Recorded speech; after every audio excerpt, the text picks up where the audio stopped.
Alright folks, it's William Hayward here with Radio Free London. Thanks for watching. A little clip from Vice News. Thank you for letting me use this clip. The reason I picked this one is because this is one of the larger demonstrations in Cologne in Germany. This is several months old. A lot of people have probably seen it. But there's some interesting things.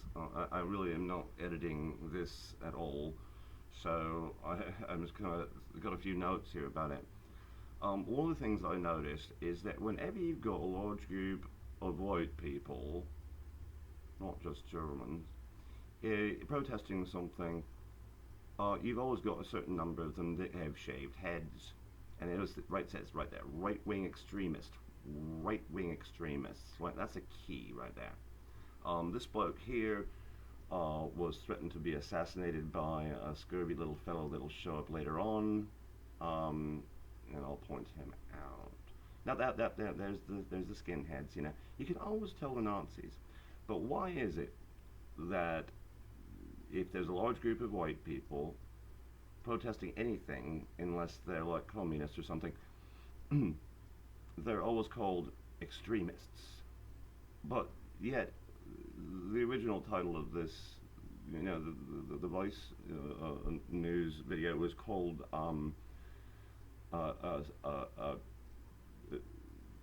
was it Nazis versus Salafists, or something like that.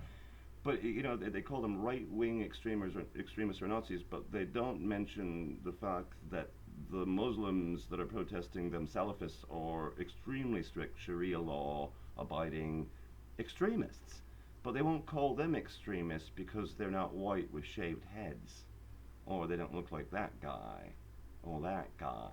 But so these are the extremists, right? Every news agency, these are the extremists. Got white male, that's an extremist. You got anybody, black person, radical Islamists, Asian person, anything. Never use the word extremist, or almost never. Might call them Islamist, might call them Salafist. You know, I just found that interesting. And one of the reasons I put this video up too is also that this is quite rare. Most of the time these protests, these anti-Muslim or anti-immigration protests, tend to occur more often than not in Eastern Europe. Here's this bloke I was talking about. I'll show him again in a minute. He looks like an anemic Wookiee. you know, Clearly he's a German, and from what I hear about this guy's history, is he used to be a skinhead. He used to be a right-wing extremist, right? Right-wing extremist. But now he is what? He wears short pants and he puts his bum in the air with his boyfriends behind him. Isn't that cute? And then he bows to a little tiny thing. It's not like, he's not even bowing to a picture of Muhammad or anything, or a cross, or it's not Happy Hanukkah here, obviously. But I just decided to make this video because of this Wookiee here. He makes me laugh. There's nothing more sad than an aging hipster. There is nothing even more sad than a later in life convert to Islam. You think those blokes on the left really like him? Oh no, they like the fact that this German, this white boy here, is on their side. But do they like him? Of course not. All you can tell is by their body, movements, their mannerisms. They don't even want to be near him. But oh no, okay, well we can use him. That's all it is.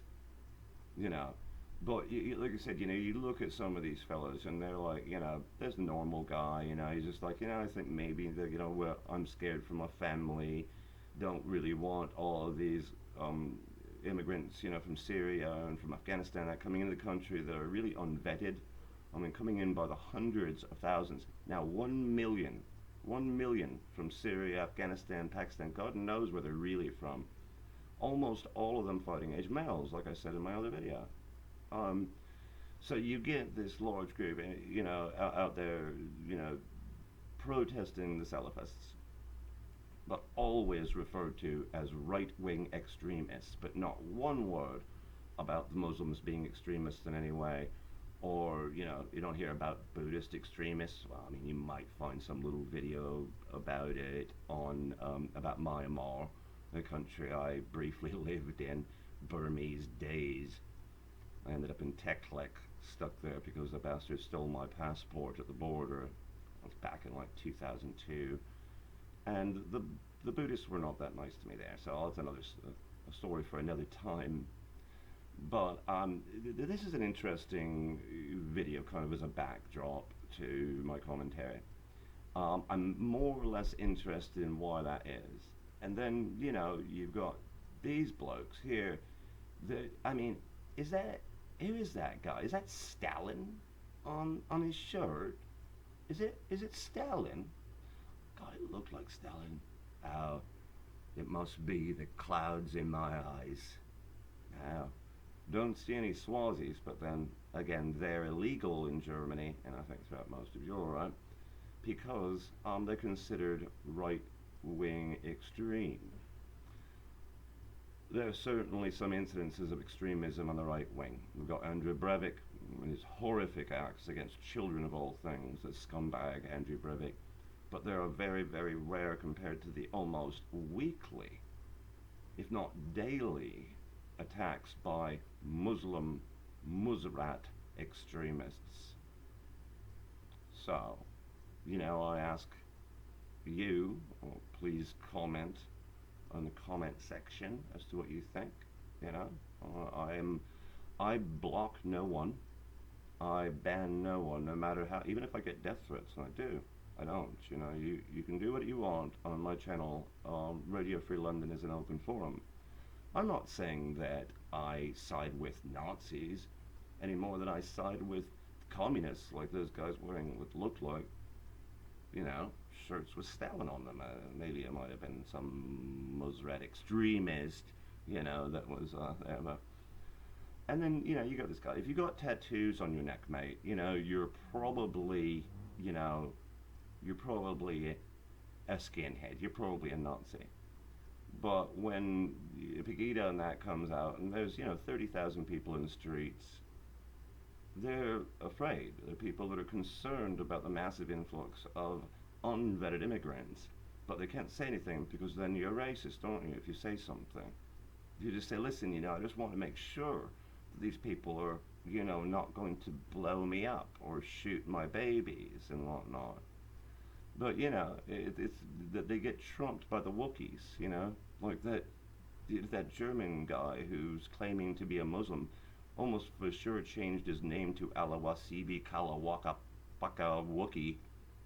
Almost certainly he's changed his name to something in a language that he doesn't even understand, right? I mean, what kind of traitorism is that? Anyway, I'm running out of time here, so I'm going to wrap this up. I thought that I would show some of this imagery, and that's a Wookiee right there, the skinny Wookiee. I really wanted to just bring it up because I'm so confounded by why it is that anybody who is on the right, so-called, of politics is always called an extremist. And it's something that I would like to get some commentary back from my, although I have 3 viewers, 2 subscribers, and 2.5 subscribers, I think I've got. Maybe a few more than that. And hey guys, subscribe please, would ya? Anyway, thank you, Radio Free.